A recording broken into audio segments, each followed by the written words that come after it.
अस्सलाम वालेकुम नाज़रीन, मैं हूं आपका होस्ट रहमान चौधरी। आज बात करें कुछ इंपॉर्टेंट डेवलपमेंट्स के ऊपर। असद उमर साहब ने एक ट्वीट की है और उन्होंने सियासत को खैराबाद कह दिया है। असद उमर सेक्रेटरी जनरल है पीटीआई के और उन्होंने 9 मई के वाकयात के बाद एक प्रेस कॉन्फ्रेंस की थी और उन्होंने उस प्रेस कॉन्फ्रेंस में 9 मई के वाकयात की मजम्मत की थी और उन्होंने जो उनका ओहदा था सेक्रेटरी जनरल पीटीआई का, उससे मुस्ताफ़ी हो गए थे और उन्होंने पीटीआई पे कोई इल्जाम नहीं लगाए थे। और पीटीआई 9 मई के वाकयात के बाद जो भी लोग जिन्होंने प्रेस कॉन्फ्रेंस की है उनमें से असद उमर साहब को कंसीडर किया जाता था। उन्होंने बहुत एक डिसेंट तरीके से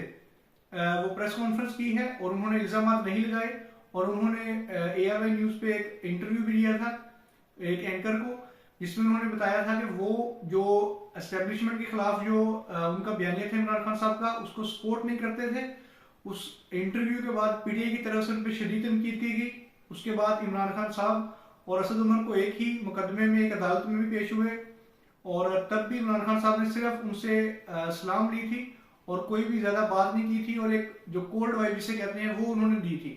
उसके बाद मुसलसल असद उमर पे तनकीद होती रही पीटीआई के मुख्तलिफ पेजेस की तरफ से। तो उन्होंने आज सियासत को छोड़ने का ऐलान किया है और उन्होंने ट्वीट में बताया कि वो सियासत से दस्तबरदार हो रहे हैं और वो किसी भी जमात से किसी भी तौर पे सियासी सरगर्मी में हिस्सा नहीं लेंगे। एक और ट्वीट है मियां असलम इकबाल साहब की। उनके भाई ने ट्वीट की थी कुछ दिन पहले, जिसमें उन्होंने कहा था कि वो पीटीआई से लातल्की का ऐलान करते हैं, लेकिन अब मियां असलम इकबाल ने ट्वीट करके वाज़ेह किया है कि जो उनके भाई हैं उनकी जो पार्टी पोजिशनिंग है वो बिल्कुल डिफरेंट है और जो मियां असलम इकबाल हैं वो अभी भी पीटीआई का हिस्सा है और वो इलेक्शन भी लड़ेंगे पीटीआई की तरफ से। मियां असलम इकबाल वो हैं कि जिनको वज़ीर आला पंजाब का भी कैंडिडेट समझा जा रहा था एक वक्त में। उसके बाद परवेज इलाही साहब जो है उन्होंने जमात में शमूलियत अख्तियार की, उन्होंने पूरी पार्टी जो है वो पीटीआई में जम की। तो वो अब इन फ्यूचर अगर पीटीआई जो है वो मेजोरिटी हासिल करती है पंजाब में तो जो परवेज इलाही साहब है वो कैंडिडेट होंगे। लेकिन एक वक्त पहले मियां असलम इकबाल साहब को वज़ीर आला पंजाब का बहुत मजबूत कैंडिडेट समझा जा रहा था। अब बात करते हैं सदर पाकिस्तान की। उन्होंने एक निजी चैनल को इंटरव्यू देते हुए कहा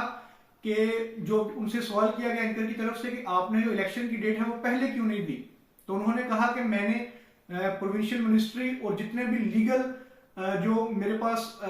वकाला थे या जो लीगल टीम थी मैंने उससे मुशावरत की, तो हर तरफ से मुझे यही कहा गया कि आप जो है जो सदर पाकिस्तान है वो इलेक्शन की डेट देने का मजाज नहीं है, उनके पास इख्तियार नहीं है। तो उन्होंने कहा कि मैं फिर किस तरह से इलेक्शन की डेट दे देता। उनसे सवाल फिर क्रॉस क्वेश्चन किया गया कि आप जो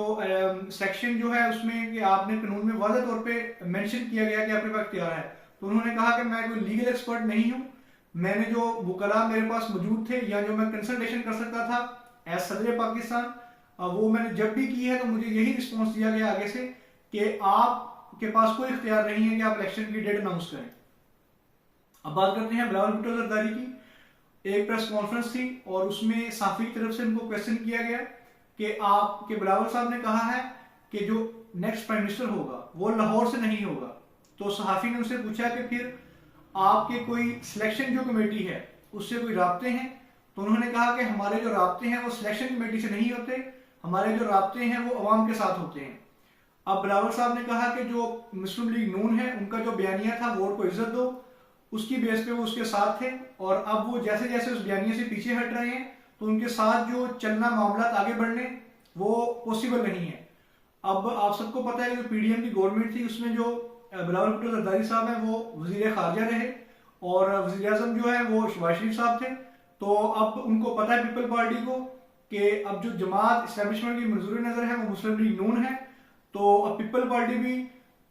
जो है वो अपने आप को डिस्टेंस कर रही है मुस्लिम लीग नून से, क्योंकि उनको पता है कि नेक्स्ट उनकी जो है एक तरह से अंडरस्टैंडिंग हो चुकी है और जो आने वाली इलेक्शन है उसमें मुस्लिम लीग नून ही गवर्नमेंट बनाएगी। बात करते हैं कि जो पीटीआई के तर्जुमान हैं उन्होंने आज प्रेस कॉन्फ्रेंस की। उन्होंने कहा कि जो पीटीआई है उसको अपनी इलेक्शन कैंपेन के लिए और जो जलसे हैं उसके लिए उनको प्रॉपर तौर पे जो लेवल प्लेइंग फील्ड है वो नहीं दी जा रही और जब उनकी जो कॉर्नर मीटिंग्स भी होती हैं उसमें भी पुलिस के छापे बढ़ रहे हैं, मुख्तलिफ जो रहनुमा है उनको उठाया जा रहा है और 9 मई के वाकयात जो थे उनको दोबारा जिंदा किया जा रहा है। बहुत सारे ऐसे रहनुमा हैं जिनका पहले इससे कोई तल्लक नहीं था, लेकिन अब उनको उस मामला में उठाया जा रहा है। तो उन्होंने कहा कि उन्होंने इलेक्शन कमीशन को एक खत लिखा है जिसमें उन्होंने कहा है कि इलेक्शन कमीशन इंश्योर करे कि तमाम पार्टीज जो है वो प्रॉपर तरीके से अपनी इलेक्शन कैंपेन करें, और ना सिर्फ इलेक्शन कैंपेन करें, जो इलेक्शन भी है उनको भी साफ शिफाफ बनाना चाहिए। उन्होंने कहा कि पाकिस्तान इस वक्त जिस मुआशी सूरत हाल से गुजर रहा है वो इस चीज का मुतहम्मल हो ही नहीं सकता कि जो इलेक्शन है वो फ्री एंड फेयर ना हो। मेरा एज सहाफी यही मुतालबा है कि इलेक्शन जो है वो फ्री एंड फेयर होने चाहिए और एक मजबूत गवर्नमेंट को आना चाहिए जो मुश्किल फैसले भी ले और अवाम की बैकिंग उसमें हो, और जो इस मुल्क है इसकी जो पॉलिटिकल स्टेबिलिटी हो, इससे इकोनॉमिक स्टेबिलिटी आए और जो रोजगार है लोगों को वो मिले और ये मुल्क स्मूथली आगे चले।